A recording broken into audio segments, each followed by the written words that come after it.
Bulletin की शुरुआत करेंगे बड़ी खबर के साथ। भीलवाड़ा से खबर आ रही है, जहां पूर्व विधायक विवेक धाकड़ की संदिग्ध मौत का मामला है। पोस्टमार्टम रिपोर्ट में हुआ फांसी से मौत का खुलासा।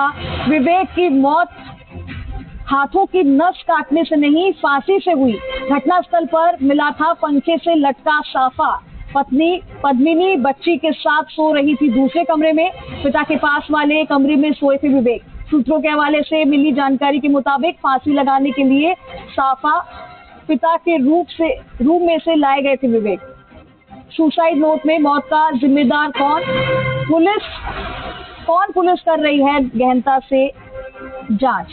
पुलिस विवेक की मोबाइल डिटेल निकाल रही है, सीसीटीवी फुटेज, परिजनों से पूछताछ और अन्य तकनीकी के जरिए दे रही है जांच को गति। तो ऐसे में 4 अप्रैल को अपने ही घर में हुई थी विवेक की संदिग्ध परिस्थितियों में मौत, जिसके बाद अब ये जानकारी मिल रही है कि फांसी का फंदा लगाने से विवेक की मौत हुई है। ज्यादा जानकारी के लिए मेरे सहयोगी दिलशाद जुड़ चुके हैं, उनका रुख करते हैं। दिलशाद, विवेक की मौत के राज कई अब खुलते जा रहे हैं। पोस्टमार्टम रिपोर्ट में ये निकलकर सामने आया कि फांसी से विवेक की मौत हुई है। क्या कुछ पूरी जानकारी, क्या कुछ पुलिस ने अभी तक तहकीकात की है? क्योंकि पहले बताया गया था कि हाथ की नस काटने से मौत हुई है। जी बिल्कुल, संदिग्ध परिस्थितियों में 4 अप्रैल को मांडलगढ़ के पूर्व विधायक विवेक धाकड़ का शव जो है वो उन्हीं के रूम में मिला था। वहां पर एक ब्लेड मिली थी जो खून से सनी थी, एक कुर्सी जिसके दोनों तरफ खून के निशान थे, ये माना जा रहा था। और इसी दौरान उन्होंने अपने हाथ की नस भी काट रखी थी, तो ये माना जा रहा था प्रारंभिक रूप से कि हाथ की नसें काटने से उनकी मौत हुई है। परिजन जब उनको अस्पताल लेकर पहुंचे तो उनके खून के जो क्लॉट थे वो जम चुके थे। ऐसे में ये घटना जो है देर रात की बताई जा रही थी कि देर रात को ही उन्होंने इस घटना को अंजाम दे दिया था। संदिग्ध परिस्थितियों में मौत थी।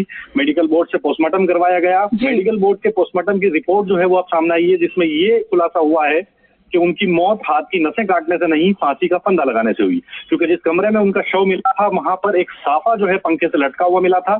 सूत्रों के हवाले से ये जानकारी मिली है कि वह साफा भी वो जो है घटना को अंजाम देने के लिए अपने पिता के रूम से कबर्ड से निकाल कर लेकर आए थे। उसके बाद ही उन्होंने उस घटना को अंजाम दिया।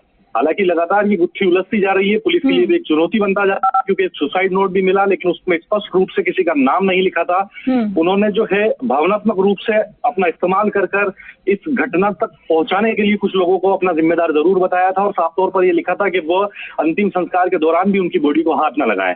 इशारों में कई लोगों पर उन्होंने सवाल खड़े किए, जिसका पता लगाने की जो है पुलिस फिलहाल प्रयास कर रही है।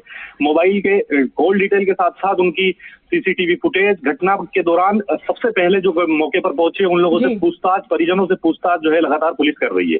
जी ठीक है दिलशाद, बहुत शुक्रिया आपका इस तमाम जानकारी के लिए। तो देखिए, फिलहाल तफ्तीश और तहकीकात पूरी तरीके से यहाँ पे पुलिस की टीम कर रही है, लेकिन अब ये जानकारी जो मिल रही है कि पहले ये बताया गया था कि हाथ की नसें काटने से मौत हुई विवेक की, लेकिन अब जो पोस्टमार्टम रिपोर्ट है उसका ये कहना है कि फांसी का फंदा लगाया है और इस कारण से इनकी मौत हुई। हालांकि परिवारजनों से भी पूछताछ लगातार की जा रही है, सीसीटीवी कैमरे, मोबाइल डिटेल्स निकाली जा रही है और फिलहाल जो ये अपडेट मिली है इस मामले में वो यही है कि विवेक की मौत फांसी का फंदा लगाकर हुई है, ना कि हाथ की नस काटने से।